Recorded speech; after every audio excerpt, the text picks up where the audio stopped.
لە هەر سەردەمێکدا هیچ کاتێک ژیان لە خێرایی ڕەوتی بەرەو پێشچوون نەوەستاوە.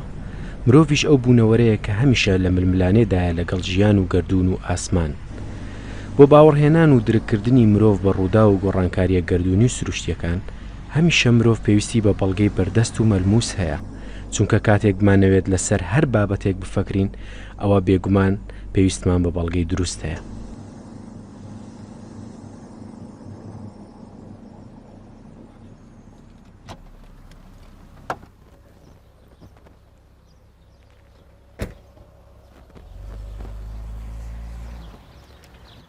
دیارە بۆ گێڕانەوەی هەر ڕووداوێکی ژیان پێویستمان بە بەڵگەی دروست هەیە.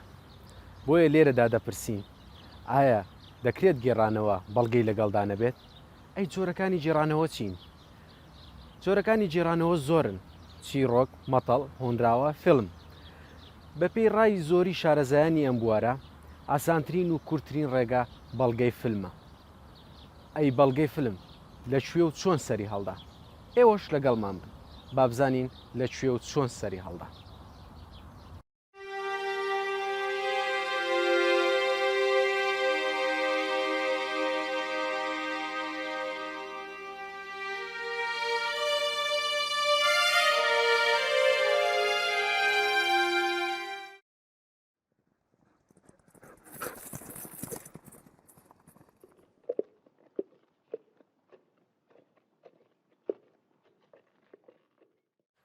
ئیدوارد مایبریچ یەکەمین کەس بوو کە فۆتۆیەکی ئەسپی لەسەر ئامێری زیکرۆسکۆپ بەکارهێنا. ئایا ئەو هەوڵەی مایبریچ جوڵە بەخشین بوو بۆ وێنە؟ یاخود بۆ جوانی نیشاندانی وێنەکە بوو؟ یاخود بۆ جوڵەی جوانی ئەسپەکە بوو؟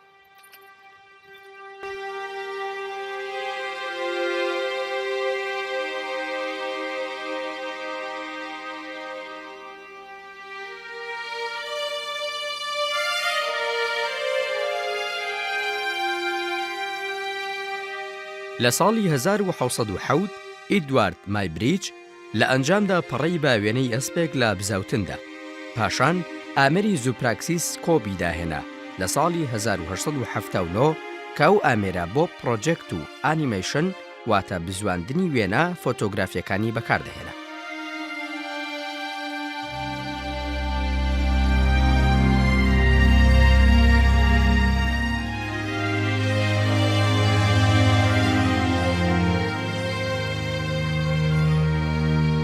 لە ساڵی 1983 جۆلس ماری ئەزموونی لەگەڵ کرۆنۆ فۆتۆگرافیدا مێژووی سیستماتیکی فۆتۆگرافی هەبوو وێنەکانی خەڵک لە کاتی بزەوتنیاندا.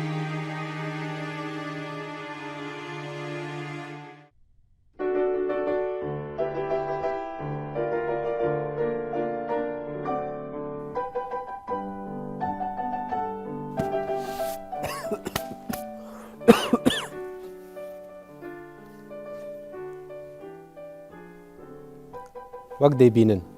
ئەم هۆڵە بێنازەی ئێستا ڕۆژانێک جمەی دەهات لە بینەری فیلم بۆ گەڕان بە دوای ڕاستیەکان.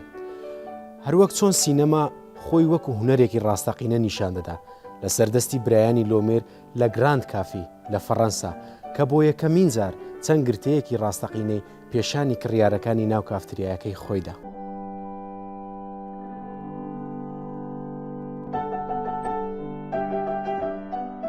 وەختێک تۆ بڕۆیتە دوای مێژووی سینەما و سەرهەڵدانی فیلمە دیکومنتاریەکاندا ناکرێ برادرانی لۆمێر لە بیر بچێت و ناکرێ لەبەرەوەی سەرهەڵدانی ئەو جۆرە بوارە ئەوان بوون. لە ساڵی 1995 ئۆگست لویس لیمری یەکەمین فیلمی سکرینی لە جیهاندا لە دێسەمبەری 1995 لە یەکێک لە دانیشتنەکانی قاوەخانەی گراندی لە جادەی گشتی کاپوسینای پاریس پێشکەش کرد. یەکەمین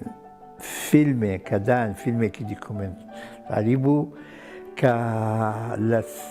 یەکێ لە قاوەخانەکانی شاری پاریسا عەرضیان کرد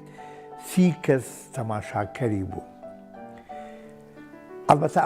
ئەو فیلمە ئەوەی کە من لەبیر بێ دەربارەی ژیانی کرێکاران و هەڵسان و گرفتیان و چۆن و حرەکاتیان و هەروەها تیادا بوو قیتارێک کە ئەو قیتارە کەس نەیدی بوو کە وەکو فیلمێکی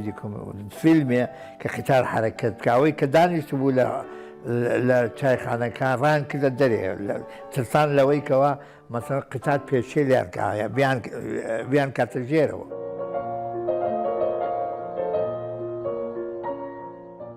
لە ساڵی 1995 فیلیکس لویس رینگال فیلمی ژنێکی سەنگالی لە پێشانگایەکی ئەتنۆگرافیدا چەند لایەنێکی ئەم فیلمەی پێشکەش کرد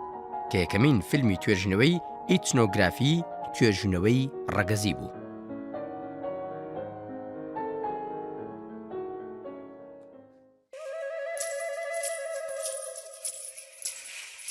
لە ساڵی 1940 فۆتۆگرافەر ئێدوارد کیۆرتیس فیلمی لە وڵاتی تۆپەکانی شەڕ دەگرێت. چیرۆکێکی درامی ئەکتەری کاوکیتولی بەکاردێنێ.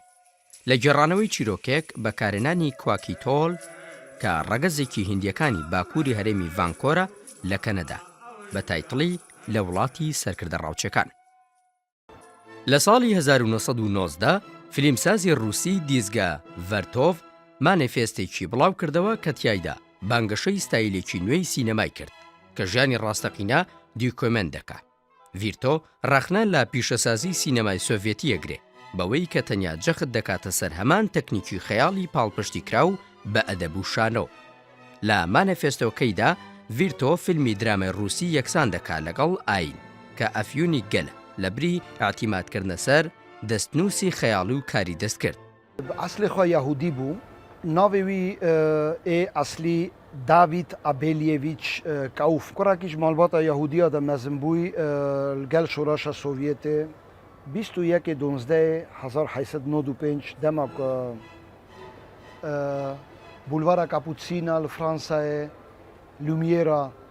یەکەم جار فیلمە خۆ نیشاندا لە باژارێ بیالیستۆکێ هاتە دنێ. فۆرمێکی نودا فیلمە دۆکومنتالیستیکێ. یعنی سۆڤیێت حەوجە بوو پرۆپاگاندای قەنجبوونا سیستێما خۆ بکە. لە ساڵی 1922 پراڤدا سینەمای ڕاستەقینە تیایدا دەستی کرد بە بڵاوکردنەوەی زنجیرەیەک ڕیپۆرتاژی فیلم کە دوای پێشبینی هەردوو کورتە فیلمی دیکۆمنتاری و دوایش ستایلی دیکۆمنتاری کە سینەمای ڕاستەقینەشی دەگرتەوە. وێ دەما سینێما بێدەنگدا مۆنتاژێ ڕۆلێکی خۆی زۆر گرنگ لیست. مۆنتاژێ بینەرتە ئانینە ساڵۆنێ سینێمایە و زۆرژی ینی زەندەگرتی و عەجێبمای دەهیشتن ji ber ku جیگا ڤێرتۆڤ یەک جوان بوو مێتۆدا مۆنتاژێ بە ئەوایەکی زۆر پسپۆری بلند کرد. لە ساڵی 1920 فیلمسازی ئەزمونکاری جیاجیای ئەوروپی دەستیان کرد بە کارکردن لەسەر ستایلی فیلمگرتنی تیک ئاڤانتگارد وشەیەکی سەربازیە لە زمانی فەڕەنسی و زیادکردنی تەکنیکەکانی وەک کارکردنی فلودی کامێرا، گرتنی خاڵی بزوتن و مۆنتاژ، هەروەها گێڕانەوەی چیرۆکی ئەبستراکت مجەڕەد و ئینتیباعی کە کارێکی هۆنراوەی باڵای فیلمی نیمچە دیکۆمنتاری یان هۆنراوەی بینراوە. ئەم کارانە چەندین فیلمی شاری واتە سیتی فیلمی دەگرتەوە کە ئەوەی واڵتەر ڕۆمانتس لە بەرلین، سیمفۆنیای بەرلینی گەورە لە ساڵی 1927 و فیلمی ئالبێرتۆ کاڤالانتی بە ناوی هیچ نا جگە لە کات هیچ نا جگە لە کاژێر لە ساڵی 1926. والتەر ڕۆتمانس 1927 ڕازی نەبوو بەو جۆرێکە ئەو فلیمەیەکرد لەبەر ئەوەی بۆنی قەیرانی جیهانی ئابووری دەستی پێکرد بوو فلیمەشی دروست کرد و دەستی پێکرد 1927 ئەو فلیمەش ناوی بەرلین ئاینە گۆسە سیمفۆنی بەرلین سیمفۆنیەکی زۆر گەورەیە. لە لای وی ژیانی بەرلین بە ڕێگایەک و بە فۆرمێکی سیمفۆنی پێشاندین. تەمەشای مۆنتاژ بکەین ناڕێکە، تەمەشای بەرلین بکەین ناڕێکە، تەمەشای خەڵکەکە بکەین بە هەموو جۆرەکی ئیپیسۆدی تایبەتی نییە وەک ئەوەی کە لە فلیمی کەلەڤەنتی بوو، بەڵکو گرتەی گەورە زۆر کار دەکەم وە گرتەی نزیکیش کە خەڵکەکە زیاتر ڕازێ بەو ژیانە، بەڵام قەیرانی ئابووری لەو فلیمە دیار نەبوو بابەتی وەک بڵێ لێکۆڵینەوەی لۆ ئەوەی سایکلوزیەتی خەڵکەکە کە تەئسیری پاپستە ئەو دەرهێنەرە نەم ساوی ئەڵمانێکە کە ئیشی دەکرد لە ناو خەڵکەکە وا دیار بوو کە باسییان نەدەکرد. هەروەها لە فلیمی تەنها کاتژمێرێک لە دەرهێنانی ئەلبێرتۆ کالڤاکان لە ساڵی 1926 فلیمە بەرهەمات. ماوەی ئەم فلیمە 45 خولەک بوو کە ئەم فلیمە باز لە ژیانی ئافرەتێکی بەتەمەند دەکات کە لە مارکێتێکدا کار دەکات.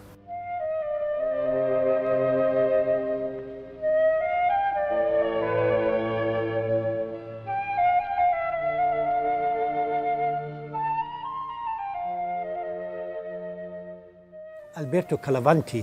منداڵی کابرایەکی عامەلە بوو لە ئیتالیا هاتبوونە فەڕەنسا لە ڕۆژنامە ئیشی دەکرد دوای جورنالیست بوو کابرا هەستا دەستی پێکرد فلیمێکی پەیدا کرد بەچی پەیدا کرد دوو جۆرە ژیانی و فۆرمی پاریس ببینتەوە بە ڕۆژ ژیانی خەڵک زۆر نۆرمالە بە شەو بەرەو جەریمە دەڕە لەبەرچی ئیتر ئیپیسۆدە فۆرمی ستایلی فۆتۆ ستایلی بێدەنجی و هەروەهاش لە پێش کامێر شتەکان ڕووی دەدا لەبەر ئەوەی ژیانەکە بەردەوام لە جوولاندا بوو لێرانە فلیمی کەلەڤانتی کە ساڵی 1926 دروست بوو فۆرمێکی ڕەش و سپی هەبوو بەڵام تەمەشا دەکرد دوو بابەتێک کە ژیانیشەوە کە زۆر خەتەرە بابەتێک کە ژیانی ڕۆژانەیە ئەوە تەئسیری زۆری هەبوو دوایە پاش ماوەک لەسەر سینەمای فڕەنسی ئایا واقعەتی فلیمی دۆکومەنتار.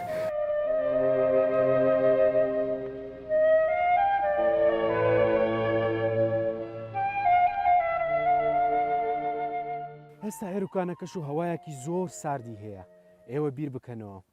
ئێمە بۆ چەند کاتژمێرێک هاتوونە بۆ ئێرە ئەی ئەگەر بۆ بەرەمێنانی فلیمێک بۆ ماوەی چەمانگێک لێرە بین وەک ئەوەی ڕۆبرت فلاهێرتی لە فلیمی نانۆکی باکوور ئەنجامیدا کە باسی ژیانی ئەکسیمۆندی بۆ گەلانی ئەمریکا بە شێوەیەکی ڕیالیکتی ئەگەڕایەوە کە خێزانێکی وەرگرت بوو ئەو خێزانە بە شێوەیەکی سمبول بۆ گەلانی ئەمریکای ئەگەڕایەوە.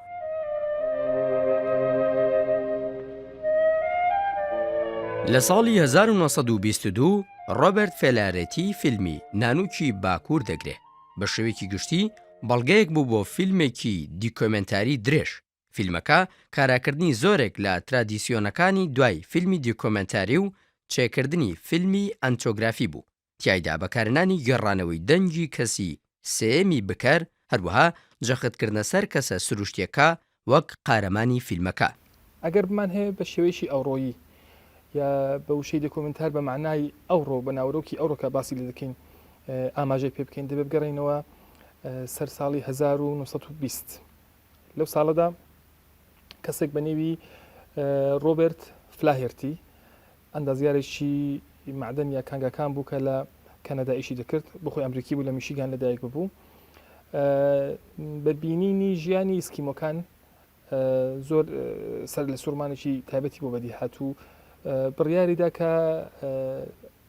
فۆتۆیان لێ بگرێ و وێنان لێ بگرێت فۆتۆ و وێنەیەکی زۆری لەو بنەماڵانە و ئیسکیمۆکان گرت لە پاش ئەو بڕیاریدا کە فیلمێکان لەسەر بکە بۆ ماوەی 16 مانگ لەگەڵ ئیسکیمۆکان و لەگەڵ یەکێک لە بنەماڵەکان کە بنەماڵی نانوکن ژیا دوای 16 مانگەکە گەڕاوە ئەمریکا ئەو فیلمانی کە هەڵی گرپەوە ئەو فیلمانی کە تۆماری کردبوو ینی لەسەر سلولۆید و نێگاتیڤ گرپووی مۆنتاژی کرد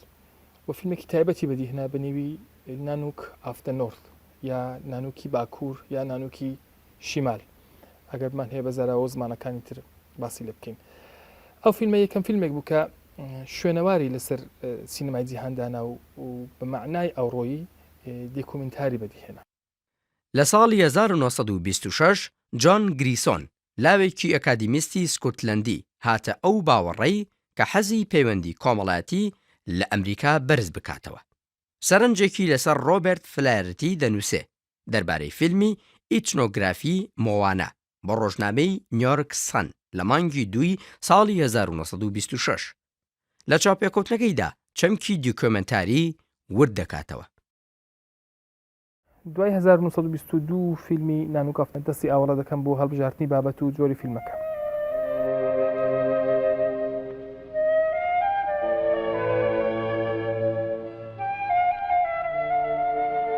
فلاهێرتی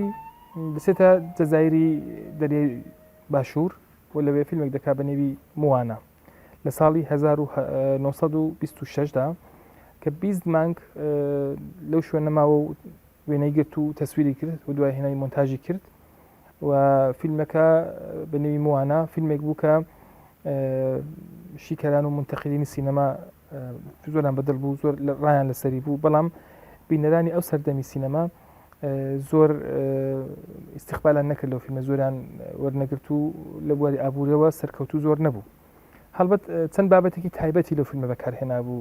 فلاهێرتی وەکو بەکارهێنانی جۆرە نگاتیڤێکی زۆر تایبەت کە هەموو ڕەنگەکان دەخۆیدا دەتوانی ببینێ کەڵگوەرگرتن لە لێنزی تەلەفۆتۆ بۆ ئەو دیمەنانەی کە لە دووڕە دەگیرێن و بە عمقی مەیدانی کەم ئەو فیلمە هەرچەند لە بواری ئابووریەوە زۆر سەرکەوتوو نەبوو بەڵام بوو بە شەپۆلێک بۆ دوای خۆی بۆ بەدیهێنانی وشەیەک بە نێوی دکۆمنتار یا